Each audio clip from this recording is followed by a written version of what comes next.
എന്തോ ആരോടാ പറയണ? പൂച്ചോട് എന്താ പറയണ? ചോറ് തിന്നോടാന്നാ? പൂച്ചയ്ക്ക് വിശക്കുണ്ടാവില്ല.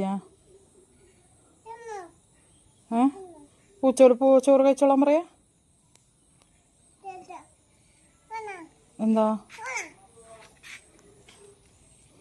ഉണ്ണി ചോറ് കഴിച്ചാ? എപ്പോ?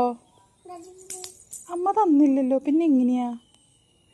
നീ കഴിച്ചോ? ഇല്ല, ഉണ്ണി കഴിച്ചിട്ടില്ല. നോ, പൂച്ച കഴിച്ചു, ഉണ്ണി ചോറ് കഴിച്ചിട്ടില്ല.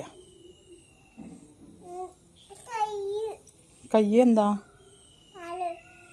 കാലോ കാല് വായോണ്ട് ചൊറിയാല്ലേ പൂച്ച? ഉണ്ണി എങ്ങനെ ചൊറിയാ? ഉണ്ണി ഇങ്ങനെ ചൊറിയാ? പൂച്ചകളെ പോലെ ചൊറിയാ? വായോണ്ട ചൊറിയാ? അല്ലല്ലോ, ഉണ്ണി ഇങ്ങനെയാ കാല് ചൊറിയാ? ഒന്ന് കാണിച്ചെന്നമ്മയ്ക്ക്. ഉണ്ണി അങ്ങനെയല്ല ചെയ്യാ, ഉണ്ണി അങ്ങനെയല്ല ചെയ്യാ. പൂച്ചയാണ് അങ്ങനെ കാലുകൊണ്ട് ചൊറിയാ ട്ടാ.